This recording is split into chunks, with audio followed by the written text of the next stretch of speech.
It's my feel-good breakfast show. As the temperature drops, it's easy to catch a cold or flu, especially if you've got little ones going into the petri dish and coming home. How do we know when to act, though? When is it just a mild symptom, or do we need to jump on it? Well, we are joined by the incredible Dr. Leila Kasim, founder of C-Med Health, to shed some light on the difference between the common cold and the flu and how to manage those symptoms, the best ways to get healthy and stay healthy this season. I'm guessing our days are numbered with you being able to just pop in the morning. Can I ask, please, the very obvious question? How are you doing? Very well, thank you. Thank you for having me. Thank you for touching your belly when I say that, because it's a very difficult conversation to broach, but we are loving the fact that you are here. And yes, you are glowing and filled with love and life, a lot of life. So please give us some of that energy. I'm sure you must walk this line throughout winter in the most fundamental way, the difference between colds and flu. Because if we don't deal with it, it can progress. But very often, it's not as bad as it feels. And I say that from a man-flu perspective. Can you break down the difference for us? So colds and flus can present with very similar symptoms, but there are differences.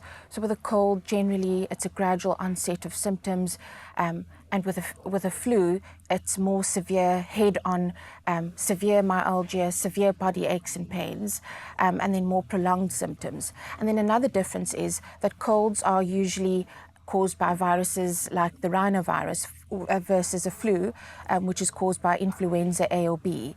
So there's those slight differences. And then, of course, the symptoms overlap. So cough, runny nose, body aches and pains.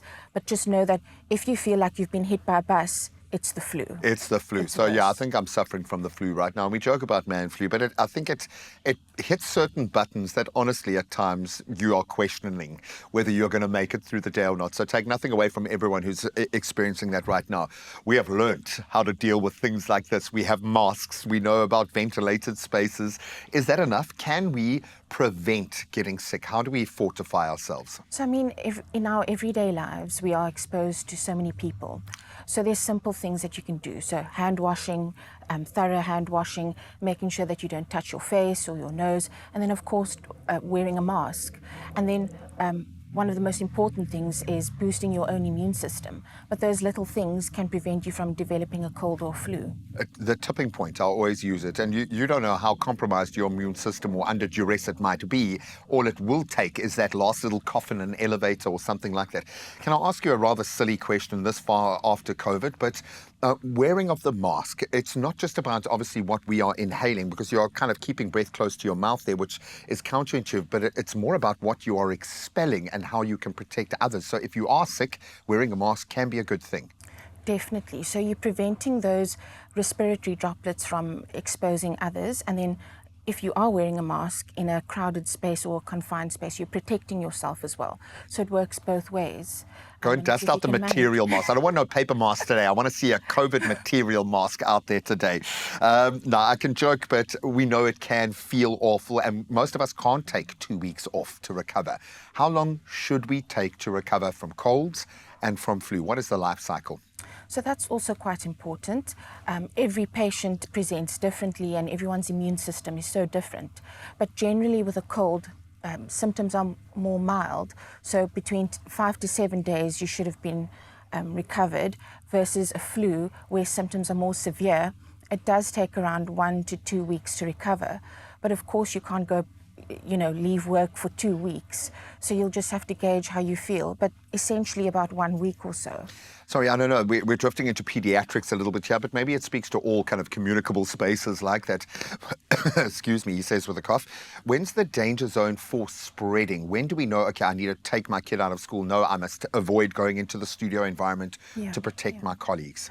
So we watch out for danger signs. So for parents, I always say, go with your gut feeling. Even if you aren't sure what a danger sign is, if you feel that your child is unwell and you can't manage, are you okay? Sorry, it's a psychosomatic reaction to what we're talking about, I think. But generally, danger signs are a persistent cough, a very high fever, shortness of breath or chest pain. And in children, I specifically say very high fevers. Seek help from your healthcare professional. Don't let it wait, because it can present into something more serious, like a low respiratory tract infection, like a pneumonia. And even just the temperature itself is scary territory for a parent. I think most of us, our first trip to the hospital with our child is when you start pushing 39, 40, those sort of things. Exactly. And it's terrifying. So thank you for making a point around that. Do we get weaker or stronger when we've gone through a bout? Because I always kind of feel like when my kids get sick at the beginning of winter, they are like machines for the rest of winter, and then I just die. But can you be more susceptible or less susceptible when your immune system has been through something? How much risk remains after you've recovered? So I always say that just remember that there are many viruses that cause colds. And you can have more than one virus at a time, or you can recover from one and then develop or be susceptible to developing another viral infection. So when your immune system is not optimal and when you've recovered, you don't always feel well enough, and your immune system is not strong enough to fight off a new viral infection. So you can have those back-to-back infections, and it is normal. But it's about boosting your immune system and knowing what your limits are, knowing those danger signs, and managing the symptoms before they progress into something more sinister. Thank you for being here, first of all, at this phase of your own incredible journey. We absolutely love you. Will we see you next week? Hopefully, if I last. I'm playing with fire here, but all the best of luck for the next week until we see you again. Absolutely love being able to plug into this mindset. When it comes to winter wellness, it's about looking at the overarching picture and being prepared. It really is the best medicine. And for helpful tips, some expert advice, head to beprepared365.co.za.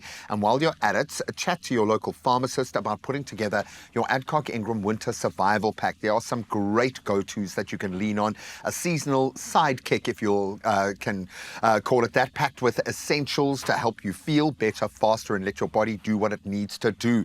And here's a nice little added bonus. You stand the chance of winning 2,000 Rand cash. You will feel better instantly. Just reply to the competition post on the Expresso social media pages and tell us how you treat your cough when you get sick. Give us your hack. Don't forget to hashtag ADCOCK Winter, please.